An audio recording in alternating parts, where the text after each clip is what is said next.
Thank you, organizers, for inviting me to talk to you about all the great work, interesting work. I think it's interesting and hopefully will be great that we're going to be doing at NYSCI, some of which we've done, some we're planning, and particularly TAP. I know a lot of people here are sad to see you go. Personally, I'm very glad that you're back in your native city. Yay! Yay! So in this time of crazy election cycle, right, I thought we needed a statement here, data literacy now. And I did not change it to agency or fluency. And actually, I think one of the, when we were talking earlier today about keeping this group going, I'm going to be talking about a similar effort that we've been involved with network literacy. And I feel that it's really important that we sort of decide some things. So we don't have to do it in this room today between now and 3 o'clock, but we should decide, is it data literacy, is it fluency, is it agency? And there's two other things I think we should decide. One is, I work with a lot of non-English speakers, right, that are learning English. Is it, and I'm not kidding, this seems silly, but is it data or is it data? And I'm serious because people want to know and they don't want to be embarrassed. Sorry? So that's one thing, and the other, somebody else mentioned it earlier, plural or singular. And so I heard some of both, right? And again, we don't, these, I know these seem like maybe little things, but as we're developing, this is new work, right? As we're developing this, and I'm hoping we're going to be developing some data literacy or data fluency or data agency principles. We're going to want to kind of decide and agree on some of these things. Now, Rogers, you yesterday quoted David Byrne, who's much cooler than Burt Bacharach, but for some reason, what the world needs now is data literacy, not just for some, but absolutely for everyone. So a little bit about the New York Hall of Science, for those of you who have not been there.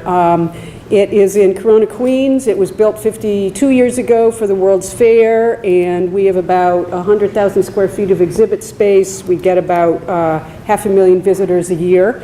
And it's sort of important to know where we are. We're in Corona, Queens, which is an extremely diverse part of New York City. Queens is generally, sometimes they say LA or Queens, the most diverse county in the United States. I can tell you that the elementary school across the street from us, there are 70 languages spoken in one school. We're also in the DOE School District 24. It's the biggest district in New York City's public school system, which is saying something. There's 1.2 million students in the school system, okay? We're very diverse, a lot of English as a second language learners, and most of the schools are Title I. So when people come to the New York Hall of Science, what are they doing? They are, of course, looking at stuff, touching stuff, and manipulating stuff. Somebody mentioned the big bubble machine. I can't remember who it was. You, yes, right. That's one of the things that still go, oldie but goodie, that people love. And of course, making stuff. And some of you, I would assume, are familiar with the maker movement. We have a very nice maker space that's been there for, I think, about 8 years or so. Much more interesting when there's people actually in it making stuff with tools. And this is one of our musical instrument summer workshops, which is always popular. And on a somewhat larger scale, I know you guys have in San Mateo the original Maker Fair. Well, we are the host of World Maker Fair every fall. It's October 1st and 2nd this year. We had 95,000 people come through last year, about 800 makers. So hopefully you'll be able to come.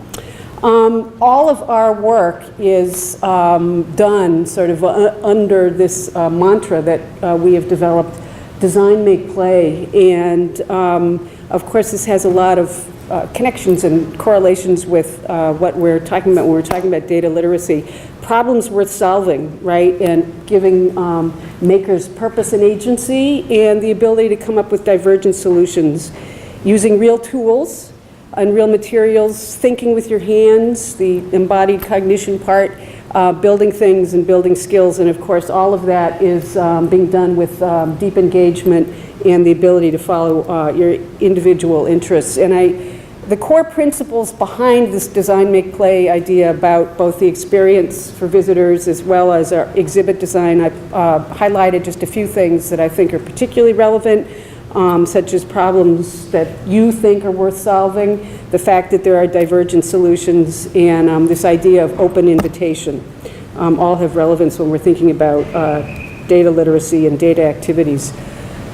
So what are we doing as far as data literacy goes at NYSCI? It kind of seems like, I mean, obviously it's a long time coming, and I'm going to go into a bit of that history, but it seems like all of a sudden there's a suite or a group of projects, not all of which, and I actually asked, I can't actually say they've been funded, but there's a number of them that are recommended. Recommended. Who said recommended? Yes, thank you, Andy. Yes, recommended, recommended. So whatever that means, but I am allowed to talk about them. So they've been recommended for funding. The interest really has been unfolding since the data-driven science exploded at the turn of the millennium. So it's been going on for a while. But back then, what we were really looking at was networks, right? And some of you may have seen the network literacy piece that I was trying to give away to people. And if you didn't get one, of course, you can find it online. So we had a really nice exhibit called Connections, the Nature of Networks. It was up for about 10 years. It actually just came down. When that first went up in 2004, a lot of other people in the informal science space thought we were kind of nuts, right? It's like, why do people want to go know about networks, and what do you mean by networks anyway? Took them a while to catch up, and of course now they don't think we were so crazy. We were able then to attract what at the time was a very small community, kind of like this in this room, of the International Network Science Society. We met there in 2007. Were you at that meeting, Layla? You were not. It has grown to maybe closer to 1,000 people now, and we do try to attend it every year. We then were able to, we were awarded a 3-year I-test called NetSci High, Network Science for the Next Generation, bringing network science research to high schools. And what we were looking at was, of course, being I-tests, what were the 21st century STEM workforce skills, which of course, as we all know, the ability to interact with large amounts of data, facility with visual metaphors, and being able to see patterns in complex data.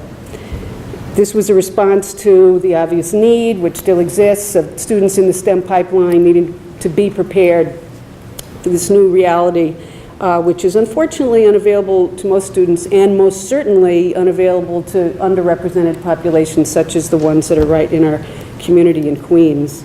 What we did in NetSci High is we formed small teams of usually 4 to 6 students. These were at Title I high schools, large urban high schools in New York, just outside of New York, and Boston.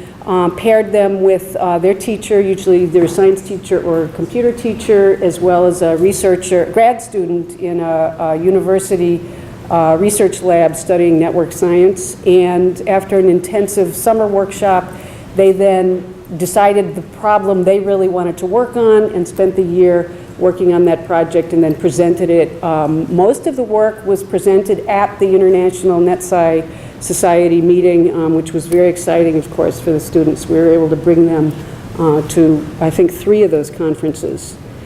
Out of that also grew this community, similar to us here in this room today, that has grown to about 100 people around the world. So we do have this annual Network Science Society Symposium every year. And the reason I'm telling you this history is because I see comparisons to what is happening, right, with our data science and education group right here. And that gives me great hope. And again, out of that came this network literacy document, which was born right here at Berkeley 2 years ago. And it kind of took on a life of its own. Eventually we had between 50 and 70 different people contributing to it, and it's now been translated into 17 different languages, which is an entirely grassroots thing. People from all over the globe start asking us if they could translate it, which is, you know, fantastic. So, making the case for data literacy, of course, I'm speaking to the choir here. We all know about the occupational landscape, the skills gap, and we've been hearing earlier today about what's needed on the part of educational institutions, and that's really what we're talking about. So at NYSCI, what are we focusing on? And this isn't all we're focusing on, but 3 of these things are probability, what it is and isn't, models and patterns, using math to describe things that aren't really real, and also looking at investigating the difficulty understanding the difference between patterns and real cases, and then the personal piece, right? My data is actually mine. Database versions of normal isn't necessarily the best, and being able to shape your own future, not necessarily being determined by the data that someone else may have gathered about you. And we're looking at different age levels, what kids are really capable of working with and learning. At the early elementary age, we're looking at models, middle school, probability, and high school, the big issues, right? Like we were hearing earlier with the youth radio network. As far as what kinds of things we're addressing is the sophisticated math that we're learning really young kids are really capable of doing. The benefits to working with early childhood populations and their families, in the family setting. And also the political piece, again, as I mentioned, about how particularly high school kids are interested in what we would call political issues, and also how their data is being used, and issues of social justice. So the things we've actually done on the floor, about 15 months ago, we had Big Data Fest, which was a popular public event where we opened the museum. We had about 40 different groups come in, and we had some talks, a lot of different hands-on activities. Particularly in our makerspace. I had one of my, the artifacts that came from that, I was showing that yesterday. That was a very popular place. And the other big thing that we've done, of course, is Connected Worlds. I know some of you have seen Connected Worlds or maybe seen presentations about it at various conferences. And this is really about sustainability science, which brings together disciplines across a number of fields, natural and social sciences, engineering, and medicine. But the paradox is that sustainability tries to answer these very simple sounding questions, but actually using very complex and probabilistic answers, using data across disciplines that the public finds very hard to deal with. There was also another piece that my colleague Steve Uzo did with Kati Borner at Indiana about how people are able to engage with even simple charts and maps, and as a lot of you know, it turns out that not so much, right? And in some cases, it's this double burden of it's in one case knowing that they don't know how to read the certain map, but then the double burden of not knowing what they don't know, and that can cause real problems. So Connected Worlds, it's getting people under the hood, as it were, about into looking at complex coupled human and natural systems. It consists of a series of virtual biomes, including representations of deserts, grasslands, rainforests, and wetlands. And it provides visitors insight into how ecosystems respond to the visitors' decisions about modifying the environment and its resources. So it uses WE technology, right? Interactive and gesture-based, and it's really quite amazing. I didn't work on it personally. It was about, I think they started working on it in 2009, something like that. It's been a long time in the making. And I believe it is the largest gesture-based interactive exhibit anywhere. And the processes in the experience, they're based on composite socio-environmental data models created by our partners at Lamont Doherty Earth Institute, but they don't use the data themselves. They're simulations. And the next phase of this work is a NSF STEM-C grant, offering visitors the opportunities to apply the systems thinking they've experienced to large-scale structured and unstructured remote sensing and socio-environmental data, allowing them to do things with the data.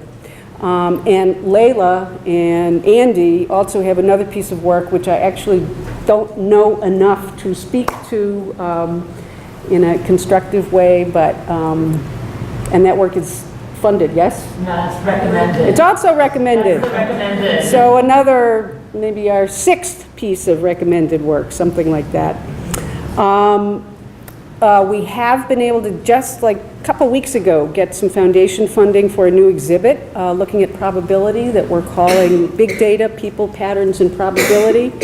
And that's going to be a 5,000 to 7,000 square foot exhibit for our core audience of 7 to 14-year-olds and their families, and giving them opportunities to collect and confront and construct meaning from the vast streams of data that we're encountering every day. The core concept is the role that probability, patterns, prediction, and emergence play in every dimension of big data science. And again, we just got this planning funding, so we're just starting to think about this.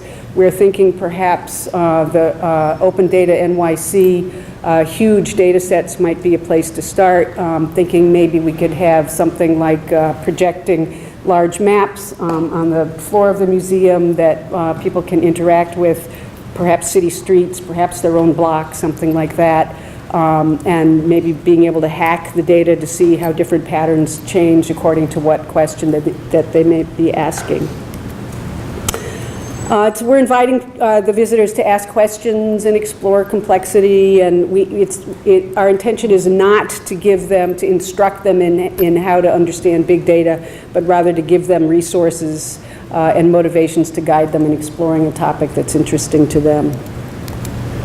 One other thing I've mentioned to a few people in the room, those of you who live and work in the Northeast, we're part of the Northeast Big Data Hub. I don't know if any of you are familiar with these regional big data hubs, because I know there's one in every geographic sector of the country. It's an NSF project, and we represent the education piece, and we're going to be having a summit. We're recommended for getting support, yes, to have a summit sometime in the next year. And those of you who are in the Northeast, obviously you're interested in data science education, and we would like to invite you. So I'm actually going to put all of you who I can see that are in the Northeast on the list. And if you live somewhere else and are interested in coming, please let me know. We're developing some citizen science work using sensor data in the Hudson River, and the reason that we're doing that is we're involved in a large project with a exhibit design partner for a brand new museum called the Estuarium that will be built on the Hudson in Lower Manhattan on that empty pier right there. And we have about 8,000 square feet to work with for exhibit space, and it's going to be very data focused as far as how you understand an estuary really has to do with sensor data, right? We're thinking about using virtual reality and all sorts of fun stuff. And also in the Fingers Crossed department is big data for little kids, also recommended, an eye test. And this is about creating a curriculum that will be in a workshop series with kids ages 5 to 8 and their families, their caregivers, and depending on their age, we will be doing different kinds of activities with them, exploring these 3 closely related big ideas from Lehrer and Schobel, deciding which observations to collect and how to quantify them, separating the data from the observation, and drawing inferences from data. We anticipate that for the younger kids, 5 to 6 years old, it's most effective for them to work in ways that maintain close relationships between what was observed and what's represented as data, and maybe the older kids might be able to use symbolic representation. And More Finger Crossing is a project with Katie, also recommended, right? Recommended for funding, yes, which is Join the recommended club. Yeah, it's a good club. Mobile City Science, where we're going to be working with high school students in Corona, Queens, producing counter maps through data acquisition mapping, looking at where they go and what the learning resources are in our community, the routes that the kids take, times of day, and so forth. And they're going to be using heart rate monitors, GPS data loggers, and wearable cameras. And that's going to be really cool. Can't wait till that starts. And last but certainly not least, coming up at World Maker Faire, I actually got an idea here yesterday. I, for a long time, have wanted to do a large community input kind of data gathering sculpture kind of thing. And so we're going to do this. We're calling it Data in the Midst. We're going to do it at Maker Faire. And I'm now thinking that maybe we'll ask people a couple questions about where their family came from and when. And then they'll take something like colored ribbon, tie it on the fence. There'll be a timeline. And, you know, if we have 100,000 visitors, that will be quite a large data set. And that is it. Thank you very much.